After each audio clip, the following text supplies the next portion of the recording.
시청자 여러분 안녕하십니까? 4월 첫째 주 남북예창 시작하겠습니다. 한미일 3국 안보실장 회담이 워싱턴에서 열렸습니다. 오늘 주요 소식부터 보시겠습니다.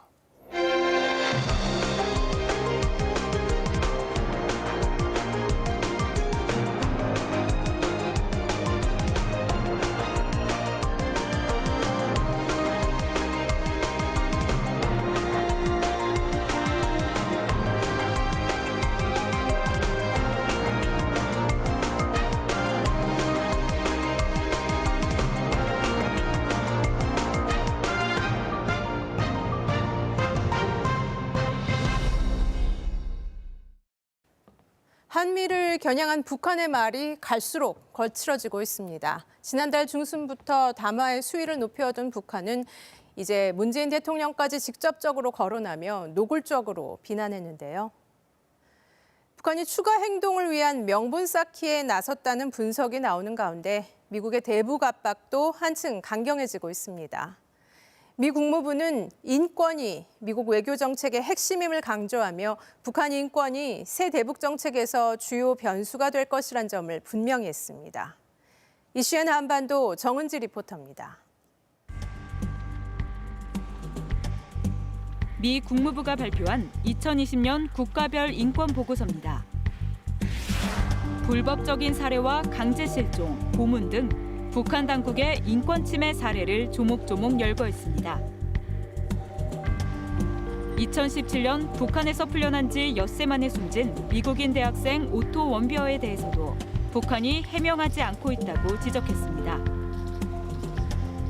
북한의 보안부대가 수많은 인권 유린을 자행했다는 내용도 새롭게 추가됐습니다. 북한의 탄도미사일 발사 이후 미 국무부는 북한 인권에 대해 한층 강도 높은 발언을 내놨습니다. We do remain deeply concerned by North Korea's egregious human rights record, which remains among the worst in the world. 2018년 인권 보고서부터 삭제됐던 지독한 인권 침해란 표현이 다시 등장했다는 점이 주목됩니다. 미 국무부는 특히 막바지 검토 중인 대북 정책에서 인권이 필수 요소가 될 거라는 점을 분명히 했습니다. We will continue to hold the North Korean government accountable for its egregious human rights violations. 미 백악관은 바이든 대통령이 트럼프 정부 때처럼 김정은 위원장을 만날 의향이 있느냐는 질문에 이렇게 답했습니다. I think his approach would be quite different, and that is not his intention. 최근 바이든 대통령이 북한에 대한 외교적 해법을 언급했지만 정상 간 담판에 의존한 톱다운 방식은 아니라는 점을 명확히 한 것으로 풀이됩니다. 현지 시간 2일 워싱턴에서 열린 한미일 안보실장 협의가 마무리되면 실무 협상과 동맹을 우선하는 미국의 새 대북 정책에 윤곽을 드러낼 것으로 보입니다. I wouldn't want to prejudge the conclusion of any ongoing review, but we have said that denuclearization will remain at the center of American policy towards North Korea. 지난달 30일 유엔 안보리는 북한의 탄도미사일 발사와 관련해 비공개 회의를 소집했습니다. 당초 예상과는 달리 즉각적인 성명이나 별도 조치는 발표되지 않았는데요. 북한 김여정 부부장은 또 담화를 내고 문재인 대통령을 원색적으로 비난했습니다. 한미 연합훈련을 맹비난했던 김여정 부부장이 2주 만에 다시 담화를 내고 문재인 대통령을 정면으로 겨냥했습니다. 북한의 탄도미사일 발사에 우려를 표명한 문 대통령 연설을 문제 삼았습니다. 북한의 미사일 시험 발사에 국민 여러분의 우려가 크신 것을 잘 알고 있습니다. 지금은 남북미 모두가 대화를 이어나가기 위해 노력해야 할 때입니다. 김 부부장은 특히 지난해 7월 문 대통령이 국방과학연구소를 방문해 현무포 미사일 개발을 격려했던 발언도 조목조목 열거했습니다.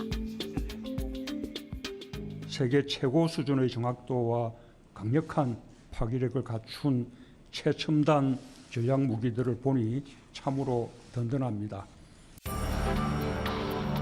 김 부부장은 남북이 모두 탄도미사일 시험을 했는데 왜 북한만 문제가 되냐고 꼬집었습니다.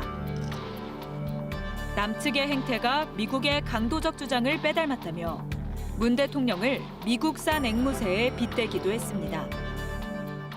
자위권이라는 얘기를 계속 얘기하고 있거든요. 이거는 국제법상으로도 주권 국가의 기본적인 권리로서 인정을 받는 개념이에요. 한국에서는 뭐 이런 위력을 계속 높여가면서 개발을 하는데 거기에 상응해서 비례적으로 북한이 자기네들도 그러면 정당한 조치로서 자기네들도 하겠다라고 이제 그 부분을 계속 주장을 하는 거예요.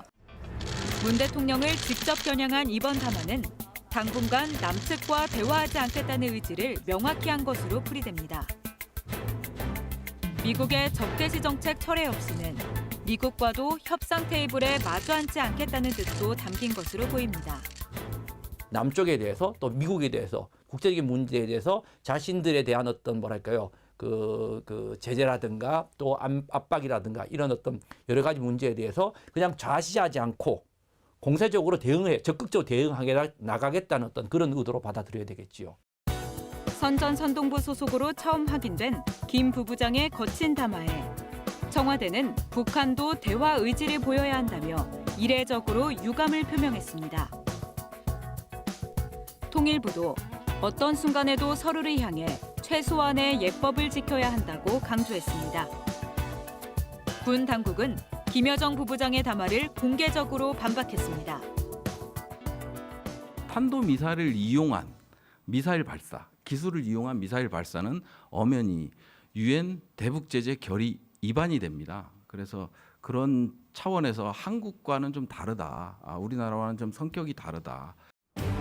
유엔 안보리사나 대북제재위원회는 연례 전문가 패널 보고서에서 북한이 평안북도 영변 핵시설을 계속 가동 중이라고 밝혔습니다. 또 북한이 중단거리 탄도미사일에까지 소형 핵탄두를 탑재할 수 있는 기술력을 확보했다고 추정했습니다. 북한은 탄도미사일 개발에 대한 안보리 결의가 있고 이것을 금지하는 명확한 법적인 그런 문서가 있는 거예요. 그렇기 때문에 북한이 아무리 이것을 자위권이라고 하더라도 정당화가 사실은 될 수가 없어요. 그런데 북한은 이 법적인 문제에 대해서는 전혀 얘기를 안 하는 거거든요. 북한은 지난달 중순부터 담화를 이어가고 있습니다. 김여정 부부장뿐만 아니라 최선희, 리병철 등 비중 있는 인사들을 내세워 국제사회의 이목을 집중시키고 있는데요. 탄도미사일 발사 이후 추가적인 대미 대남 행동을 예고한 거라는 분석도 나옵니다. 지난달 16일, 3년 전 봄날은 다시 돌아오기 어려울 것이라는 담화를 발표했던 김여정 부부장. 우리는 앞으로 남조선 당국의 태도와 행동을 주시할 것이며 감히 더더욱 도발적으로 나온다면 북남 군사 분야 합의서도 시원스럽게 파기해버리는 특단의 대책까지 예견하고 있다.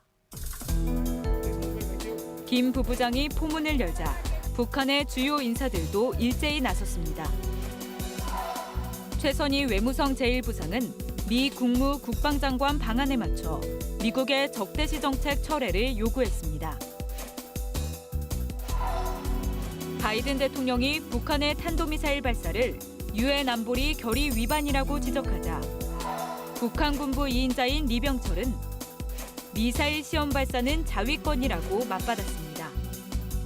이틀 뒤엔 조철수 외무성 국제기구 국장이 유엔 안보리 소집은 이중 기준이며 자위권 침해라고 주장했습니다. 총 5차례 발표된 일련의 담화들은 일관되게 자위적 국방력 강화와 강대강 선대선 원칙을 내세웠습니다. 8차 당대회 때까지 거슬러 올라가서 한국에 대한 메시지가 뭐였는가를 봐야 된다는 생각이 들어요. 8차 당대회 때 한국에 던진 메시지는 단 하나였어요. 군비 경쟁으로 갈래? 아니면은 군사적 신뢰 구축으로 갈래? 그리고 군사적인 신뢰 구축을 하기 위해서 실제적으로 한국이 군사력 균형과 관련한 특히 한미 동맹과 관련한 어떠한 부분들을 조금 좀 전향적이게 다시 생각을 해야 될 필요가 있다라는 부분들을 강조했기 때문에 그런 연장선에서 지금 계속 한국을 심리적으로 압박하는 그런 과정이 있지 않나. 북한은 지난 1월 8차 당대회에서 핵무기 소형화와 극초음속 무기, 핵 잠수함 개발 등을 공식화했습니다. 실제 리병철 당 중앙위 비서는 담화에서 미국의 군사적 위협을 미 본토에서 제압할 수 있는 자위적 권리를 언급하며 SLBM과 ICBM 시험 발사 가능성을 시사하기도 했습니다. 이 국가 방위력 인정 측면에서 내세웠던 미사일 이런 것들은 아까 말씀드린 정당성과 명분을 만드는 거, 상대방 너희도 그러니까라고 명분도 알고 오히려 공세적으로 이렇게 만들면서 자신들은 계획표대로 계속 가는 거죠, 사실요. 대미 관계 상황이 악화되거나 추가 제재가 이어질 경우 북한 당국은 검토 중인 추가 조치들을 실행할 가능성이 높은 상황입니다. 김여정 부부장은 지난달 16일 담화에서 대남 기구인 조평통과 금강산 국제관광국 폐지 등을 언급한 바 있습니다. 정말 이것은 단순히 이번 정부의 어떤 업적을 넘어서 남북관계에 있어서의 70년사, 남북관계의 큰 변화였던 2000년대의 어떤 업적까지의 이전으로 남북관계로 돌아갈 수 있다는 측면에서 보면 남북관계에 완전히 어떤 다른 모습이 그려지는 거거든요.